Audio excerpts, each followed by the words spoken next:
जिस प्रकार मांस के लिए दो बाज आपस में लड़ते हैं, वैसे ही विजयाभिलाषी भगवान श्री कृष्ण और जांबवान आपस में घमासान युद्ध करने लगे।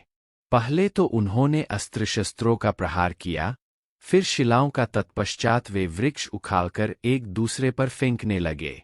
अंत में उनमें बाहुयुद्ध होने लगा।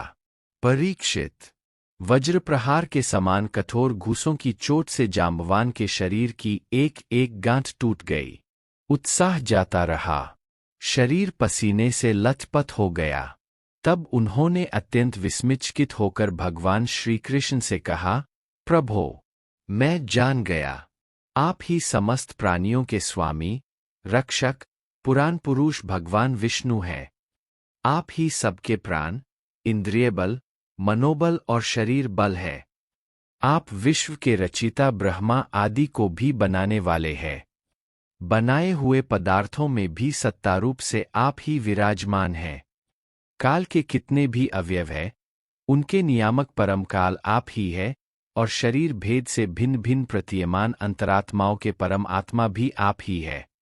प्रभो, मुझे स्मरण है, आपने अपने नेत्रों में तनिक सा क्रोध का भाव लेकर तिरछी दृष्टि से समुद्र की ओर देखा था।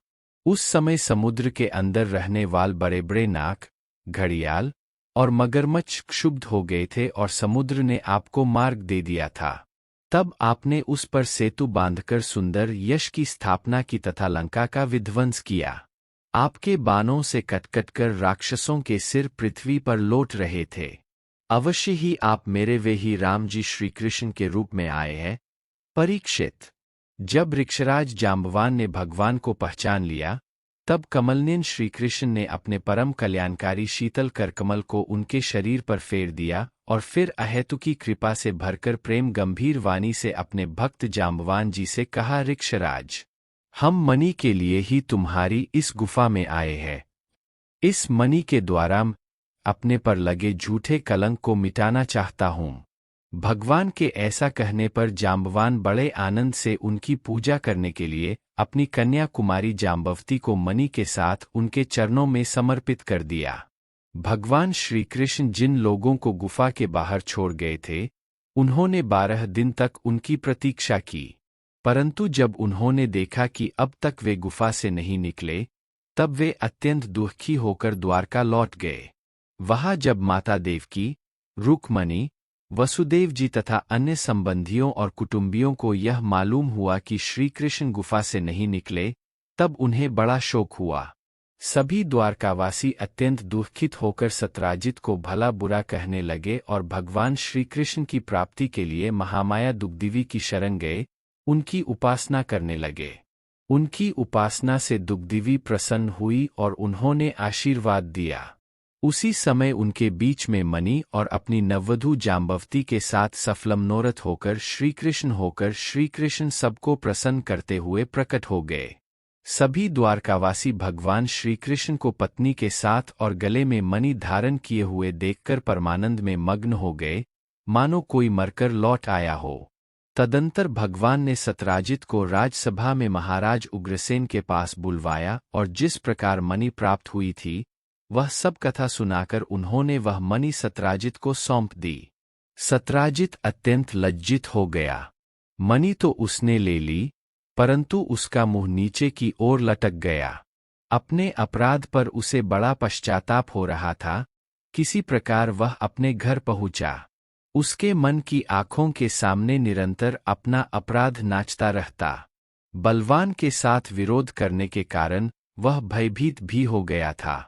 अब वह यही सोचता रहता कि मैं अपने अपराध का मार्जन कैसे करूं, मुझ पर भगवान श्री कृष्ण कैसे प्रसन्न हों, मैं ऐसा कौन सा काम करूं जिससे मेरा कल्याण हो और लोग मुझे कोसे नहीं। सचमुच मैं अदूरदर्शी, क्षुद्र हूं। धन के लोभ से बड़ी मूर्खता का काम कर बैठा। अब मैं रमणियों में रत्न के समान अपनी कन्या सत्याभामा और वह स्यमंतक मणि दोनों ही श्री कृष्ण को दे दूं। यह उपाय बहुत अच्छा है। इसी से मेरे अपराध का मार्जन हो सकता है और कोई उपाय नहीं है। सत्राजित ने अपनी विवेक बुद्धि से ऐसा निश्चय करके स्वयं ही इसके लिए उद्योग किया और अपनी कन्या तथा स्यमंतक मणि दोनों ही ले जाकर श्री कृष्ण को अर्पण कर दीं। सत्यभामाशील स्वभाव, सुंदरता, उदारता आदि सद्गुणों से संपन्न थी। बहुत से लोग चाहते थे कि सत्यभामा हमें मिले और उन लोगों ने उन्हें मांगा भी था, परंतु अब भगवान श्री कृष्ण ने विधिपूर्वक उनका पानी ग्रहण किया। परीक्षित, भगवान श्री कृष्ण ने सत्यराजित से कहा, हम स्यमंतक मणि न लेंगे। आप सूर्य भगवान के भक्त हैं, इसलिए वह आपके ही पास रहे। हम तो केवल उसके फल के अर्थात उससे निकले हुए सोने के अधिकारी हैं। वही आप हमें दे दिया करें।